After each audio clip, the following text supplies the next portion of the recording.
For 65 years, I brought Raymond Hayes his morning coffee, black, no sugar, served in the same bone china cup with the gold rim, the one his father used before him. As personal assistant to the chairman of Hayes Financial Group, I've maintained a careful routine: arrive at 6:30 a.m., prepare his office, organize his schedule, and ensure everything runs with military precision. What Mr. Hayes doesn't know is that I control 51% of his company's voting shares. My name is Eleanor Blackwood, though everyone at Hayes Financial knows me only as MS. Eleanor, the impeccably dressed elderly assistant who has been a fixture at the company longer than most employees have been alive. I joined Hayes Financial in 1960, not as an assistant but as a financial analyst with a mathematics degree from Radcliffe College. I was the only woman in the department, hired during a moment of progressive thinking by Raymond's father, William Hayes. I had a gift for spotting investment opportunities that others missed, identifying market patterns through statistical analysis decades before computers made such work commonplace. William valued my insights, though he kept my contributions quiet. The clients aren't ready for a woman's advice on their money, he'd explain apologetically. I accepted this arrangement, grateful for meaningful work when most of my college classmates had become homemakers after brief teaching careers. When William died suddenly in 1975, his son Raymond, fresh from Harvard Business School with more ambition than experience, took control. I expected changes but not the betrayal that followed. One evening, as I was finishing a comprehensive analysis of emerging technology companies, Raymond called me into his office. He was seated with two board members, looking uncomfortable but determined. "Eleanor, we're restructuring the analysis department," he announced. "We're bringing in a team from Boston with computer modeling expertise. I'm afraid your position has become obsolete." I knew immediately what had happened. Raymond had discovered my confidential work for his father, investment strategies that had quietly tripled the firm's value over 15 years. He wanted that success attributed solely to Hayes' leadership. "Of course, your loyalty deserves recognition," Raymond continued, sliding a document across the desk. "Father left instructions for you to receive a small stake in the company, 1%. Generous, considering." He didn't finish the sentence, but his implication was clear. "Considering you're just a woman who should be grateful for any acknowledgement." The betrayal stung, but I maintained my composure. William had actually promised me much more: recognition as a full partner after his retirement, but he died before putting everything in writing, leaving only informal notes that Raymond had clearly discovered and decided to interpret minimally. I signed the document, accepting the insultingly small stake while hiding my devastation. The next morning, I returned to Hayes Financial with a different proposal.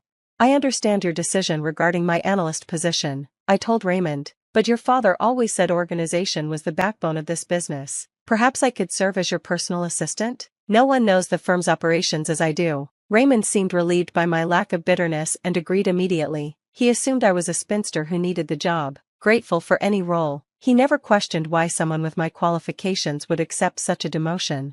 Thus began my second career at Hayes Financial, and my patient journey toward justice. For the next 45 years, I became indispensable to Raymond. I maintained his schedule, prepared his meetings, and frequently ghostwrote his correspondence and speeches. From my modest desk outside his office, I observed everything: client relationships, investment decisions, personnel changes, and most importantly, Raymond's mistakes. Meanwhile, I began my careful acquisition strategy. My 1% stake provided quarterly dividends, which I reinvested entirely in Hayes Financial shares whenever the price dipped. I lived modestly in the same one-bedroom apartment I'd rented since 1963, spending little on myself beyond my impeccably tailored suits and sensible pearls. When Hayes Financial went public in 1982, I created a web of small investment entities through distant relatives and college connections, allowing me to acquire shares without triggering disclosure requirements. Raymond never questioned how I understood complex SEC regulations so thoroughly. He simply appreciated having an assistant who could explain them without bothering him with details. The 1987 market crash created my first major opportunity. Hayes Financial stock plummeted, and Raymond panicked. I calmly helped him craft communication to reassure clients while secretly leveraging my savings to purchase significant blocks of devalued shares. Similar opportunities arose during the 2000 tech bubble burst, the 2008 financial crisis, and various smaller market corrections. Through it all, Raymond saw me as nothing more than his faithful assistant, reliable, intelligent enough to be useful, but fundamentally decorative. He failed to notice that I never retired. Even as I approached my 80s, he didn't question why I remained so engaged with company operations when I could have been enjoying grandchildren, had I any, or traveling the world. The truth was that Hayes Financial had become my life's work, not serving Raymond, but patiently reclaiming what should have been mine decades ago. By 2023, at age 85, my various investment vehicles controlled 49% of Hayes Financial voting shares. Raymond, now 74, still owned 26% himself, with the remainder distributed among other investors. He began discussing retirement, planning to install his son Bradley as chairman despite the younger Hayes' obvious incompetence and ethical flexibility. That's when Providence delivered my final opportunity. Hayes Financial faced a potential merger with Atlantic Capital Partners, a larger firm seeking to absorb our excellent reputation and client list. The merger required a shareholder vote, with 2/3 majority needed for approval. Raymond desperately wanted this merger. It would allow him to cash out with a generous golden parachute while placing Bradley in a prominent but largely ceremonial role in the new organization. He spent weeks courting major shareholders, confident that his own 26% combined with management's recommendations would secure the necessary votes. The shareholder meeting was scheduled for May 15, 2025. As always, I arranged everything: the conference room, the catering, the presentation materials. Raymond spent the morning reviewing his remarks, certain of victory. At precisely 10 a.m., I entered his office with his coffee, black, no sugar, bone china cup with the gold rim. The meeting begins in 30 minutes, Mr. Hayes, I said, placing the cup on his perfectly arranged desk. Thank you, Eleanor, he replied absently, scanning his notes. Has Bradley arrived yet? He's in the lobby, sir. Before he comes up, there's something you should know about the shareholder vote. Raymond glanced up, mildly curious. Is there a problem? I smiled, enjoying the moment I had awaited for half a century. It depends on your perspective, sir. I've taken the liberty of contacting major shareholders regarding today's vote. You did what? His casual tone sharpened instantly.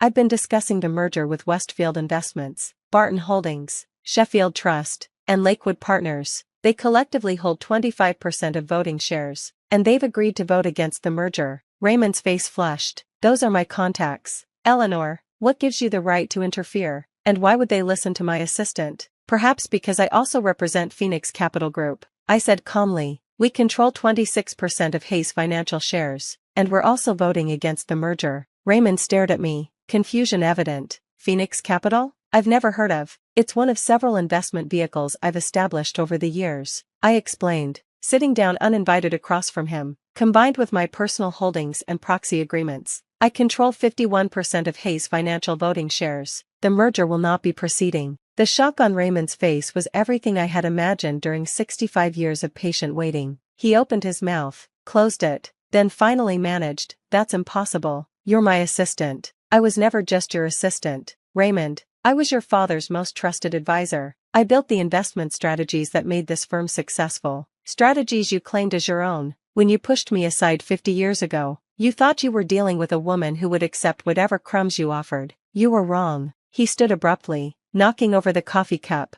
The dark liquid spread across his pristine desk, staining his merger documents. "This is preposterous. You can't possibly." "We'll contest this. The board will never. The board will do what the majority shareholder directs," I interrupted gently. "As of this morning, I've informed them of my position and my intentions. Unlike you, I've built relationships with every board member over decades. They understand that I know this business better than anyone alive." Raymond collapsed back into his chair, his face ashen. "What do you want?" I smiled. "Exactly what your father promised me 50 years ago. Recognition for my work and control of the company I helped build. Effective immediately. I'll be assuming the chairmanship of Hayes Financial Group." "You're 85 years old," he sputtered. "You can't run a financial firm at your age." "I've been running it from behind your desk for decades," I replied. "The only difference now is that I'll be sitting on the correct side." The shareholder meeting that day was brief but dramatic. I announced my majority position, the termination of merger discussions, and my immediate installation as chairwoman. Raymond resigned on the spot, his carefully constructed legacy collapsing around him. As he cleared out his office, I watched from what was now my doorway. He looked suddenly old and diminished, struggling to understand how his faithful assistant had orchestrated his downfall. 65 years, he finally said, looking up at me. "You spent 65 years as my assistant just to take revenge?" I shook my head. "Not revenge, Raymond, justice." I spent 65 years building and protecting this company while you took the credit. Now I'm simply claiming what I earned." He left without another word, shoulders slumped under the weight of his miscalculation. The next morning, I arrived at 6:30 a.m. as always, but walked past my old desk to the chairman's office, my office now. The desk had been cleaned, all traces of yesterday's spilled coffee removed. I placed my own cup down, black, no sugar, in a modern mug with the company's new logo, which I had designed myself decades ago.